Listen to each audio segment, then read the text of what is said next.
성경에 대한 공부는 하고 지식은 있고 역사, 지리, 배경은 설명을 잘할 수 있는데 성경이 이야기하는 바, 성경이 나를 대하여 기록한 것이고 너희가 영생을 얻기 위하여 성경을 연구하는 줄 내가 안다. 그런데 성경이 이야기하는 바 나에게 오지는 원하지 않는구나. 왜? 누가복음 9장 23절. 성경은 십자가를 이야기하고 있기 때문이죠. 이런 일이 얼마든지 일어날 수 있다는 거죠. 성경에 대한 감격도 감동도 없습니다. 그러니까 성경에 대해서 감격이 사라지는 순간에 우리는 경계해야 합니다. 바울은 그렇지 않았어요. 성경을 기록하다가 그는 외칩니다. 노래를 부릅니다. 찬송을 부르죠. 찬송하리로다. 하나님 곧 주 예수 그리스도의 아버지께서 하늘의 모든 신령한 복을 우리에게 주셨다. 깊도다 하나님의 지혜와 지식에 부유하며 크도다 경건의 비밀이여 그렇지 않다 하느니 없도다. 성경을 알아가면 알아갈수록 성경에 대한 감격과 감탄, 말씀하신 하나님에 대한 경외함과 겸손함이 우리의 삶 가운데 생명의 열매로 나타나지 않는다면 우리는 큰 위기 가운데 있다는 사실을 우리는 기억해야 합니다. 왜냐하면 바리새인들과 서기관들도 이 죽은 지식들로 가득 찼거든요. 차라리 몰랐으면 좋으련만 안다고 하는 것이 그들로 하여금 예수 그리스도를 십자가에 못 박아 죽였단 말이에요. 얼마나 위험한 일입니까? 얼마나 이것이 무거운 이야기입니까? 안다고 하는 것이 본다고 하니 너희 죄가 그대로 있느니라 이렇게 말씀하시네요.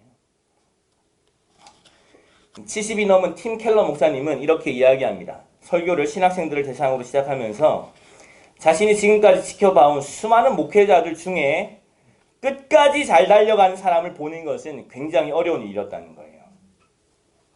그리고 지금 이 이야기를 다 이해할 수 없을 거라고 신학생들한테 이야기합니다. 그러나 이 전쟁의 그라운드가 수년 안에 여러분들에게 펼쳐질 것이라고 경고하면서 마틴 로이 존스 목사님의 말을 인용합니다. 마틴 로이 존스 목사님이 이렇게 이야기했어요. 언제든지 당신이 진리에 대하여 신학적이고 학문적인 태도를 취한다면 당신은 사단의 소나기에 넘어갈 가능성이 많습니다. 당신의 연구 시간에 당신은 진리의 능력 아래 사로잡혀야 합니다. 그렇지 않다면 당신은 사단의 희생자가 되는 것입니다. 만약 당신이 성경을 자신을 시험함이나 자신에게 적용함이나 겸손함 없이 연구한다면 만약 당신이 하나님을 찬양하고 높이며 그분의 오래 참으심으로 인해 애통함이 없이 연구한다면 만약 당신이 예수 그리스도께서 행하신 일의 아름다움과 지혜로 인해 놀라지 않는다면 당신은 무언가 잘못되어 있는 것입니다. 당신은 영적인 이단아가 될 수 있습니다. 여기에 사역에 가장 끔찍하게 위험한 일이 있습니다. 지금 내가 하고 있는 일, 마틴 로이 존스 목사님이 하고 있는 일에 대한 위험한 일입니다. 당신이 하나님에 대해 설교할 때 그 순간에 당신이 예수 그리스도와 정말 가까운 상태에 있는 것이든지 아니면 당신은 예수님과 가까운 것처럼 행동해야 합니다.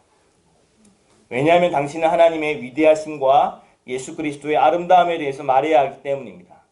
정말 그렇든지 아니면 그런 척해야 합니다. 만약에 당신이 무언가 시작하기 전에 충분한 기도의 시간을 갖지 않는다면 그것은 정말 위험한 일이 될 수 있습니다.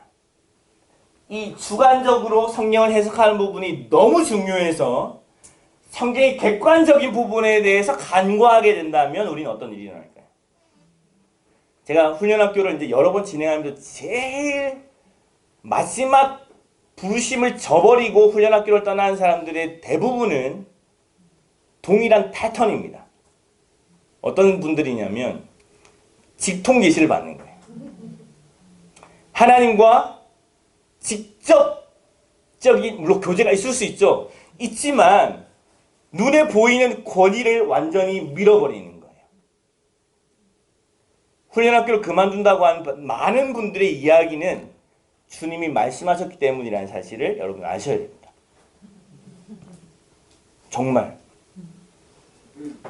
하나님이 말씀하셨기 때문에 저는 그만두겠어요.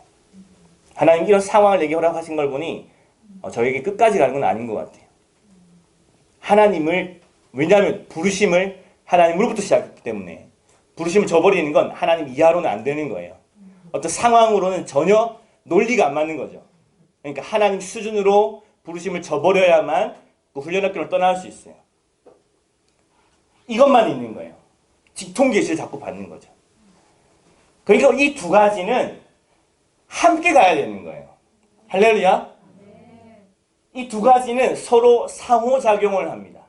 그래서 묵상을 한 번 하고 두 번 하고 성경을 반복해서 하면 할수록 깊어지죠. 묵상이 깊어지는 이유는 성경에 대한 이해함이 커지기 때문이에요. 아, 여호수아서의 여호수아와 스가랴서의 여호수아는 다른 인물이구나. 라는 사실을 알아야 묵상을 제대로 할 수 있어요, 여러분. 전 말씀기도 하는데 그렇게 묵상하신 스가랴서에 나오는 여호수아가 여기까지 살아있었나? 막 이렇게 묵상하시는 분들이 혹 계신단 말이에요. 그러니까 이게 풍성해지면 풍성해질수록 묵상은 더 풍성해져요. 묵상이 풍성해지면 어떻게 돼요? 성경을 더 알고 싶어져요. 이게 생명을 가지고 있는 사람들의 유기적인 어떤 성장이라고 저는 생각해요. 아멘이십니까? 그러니까 이 둘 중에 어떤 한 가지를 터부시 여기는 것이 굉장히 위험한 일일 수 있다는 거예요.